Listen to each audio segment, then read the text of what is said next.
R7 Bharat news, देश की बात। नमस्कार, आप देख रहे हैं R7 Bharat news. Bulandshahr police को मिली बड़ी सफलता, 25-25 हजार के इनामी 5 गैंगस्टर गिरफ्तार।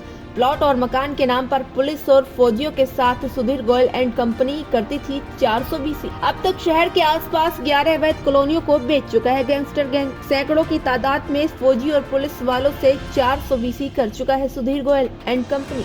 नई कॉलोनियों के शिव, शिवांग, नीलकंठ, राधिका जैसे धार्मिक नाम रखता था सुधीर गोयल एंड कंपनी।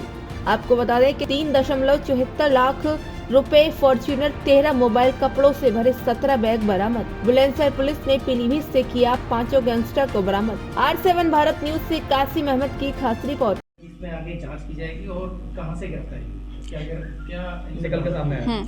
जैसा कि आप जानते हैं कि शासन की नीति के अनुरूप जो उत्तर प्रदेश पुलिस है वो भूमाफियाओं के विरुद्ध लगातार प्रयासरत है और उनके विरुद्ध प्रभावी कार्रवाई कर रही है। उसी के अंतर्गत हमारे जनपद बुलंदशहर में भी एक मुकदमा पंजीकृत किया गया था 680/23। ये मुकदमा पंजीकृत जिस व्यक्ति के खिलाफ किया गया था उनका नाम है सुधीर गोयल और इस गैंग के वो गैंग लीडर है। इसके 4 अन्य सदस्य भी हैं, एक उनकी पत्नी श्रीमती राखी गोयल, एक आलोक जग्गा, जय सिंह और जयप्रकाश।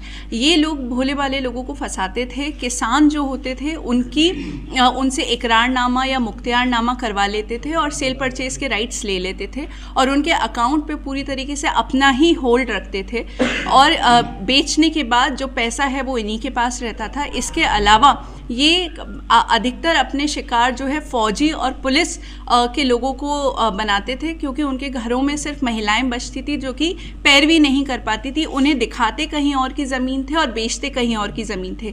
जब इस फ्रॉड का लोगों को पता चलता था और वो इससे कंप्लेन करते थे तो ये कहता था कि मैं ही आपकी ज़मीन खरीद लूँगा, आप मुझे बेच दे। फिर ये अपने पास बेनामा करा लेता था या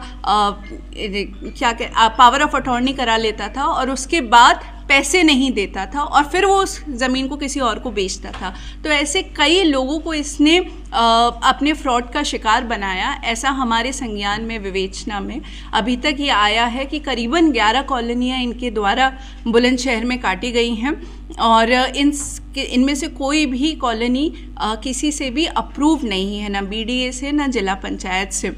हम लोगों को लगातार अभी भी प्रार्थना पत्र प्राप्त हो रहे हैं। अभी तक जो मेन मुख्य अभियुक्त है सुधीर गोयल, इनके खिलाफ 15 मुकदमे पंजीकृत है, जिसमें से एक 785/23 अंतर्गत धारा 306 जनपद हापुड़ से भी पंजीकृत है। इसके अलावा जितने अभियुक्त हैं राखी गोयल, आलोक कुमार, जय सिंह, जयप्रकाश, इन सभी के विरुद्ध भी पहले भी अभियोग पंजीकृत रहे हैं। अब इन सभी को हम लोगों ने कल पीलीभीत पुलिस के सहयोग से पीलीभीत से गिरफ्तार किया है और आज इन्हें हम न्यायिक अभिरक्षा में भेज रहे हैं। अब क्या बरामद किए गए?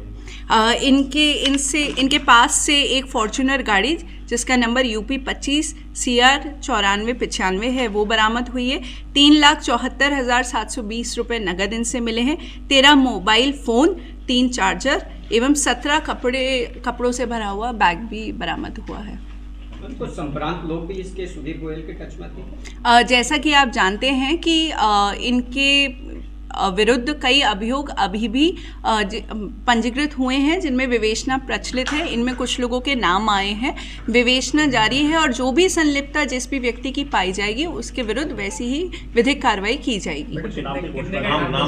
हाँ, इनके ऊपर जो सुधीर गोयल, आलोक कुमार, जय सिंह, जयप्रकाश, इन सभी पर 25-25 हज़ार का इनाम घोषित हुआ था और ये इनाम राशि जो पकड़ने वाली टीम है कोतवाली देहात और कोतवाली नगर की संयुक्त टीम ने काफ़ी इसमें मेहनत करी और इन सबको ये इनाम प्राप्त हो। संभ्रांत लोगों का नाम ये अभी ठीक नहीं होगा। जो भी विवेचना में मैं पुनः कहूँगी जिनका नाम प्रकाश में आएगा, जिनकी भी संलिप्तता इसके अंदर पाई जाएगी, इसको संरक्षण देने में, इसके काले धन को सफ़ेद में परिवर्तित करने में, जिस तरह की भी हम लोगों को जो सामने आएगा उन लोगों के खिलाफ उनकी संलिप्तता के आधार पर कार्रवाई की जाएगी। जैसा कि आप जानते हैं इस तरह के जो भूमाफिया होते हैं ये इन लोगों का एक पूरा नेटवर्क होता है जिसमें समाज के हर वर्ग के लोग संलिप्त होते हैं। तो मैं पुनः यही कहूँगी कि जितने भी लोगों की संलिप्तता आएगी उनके खिलाफ कार्रवाई की जाएगी।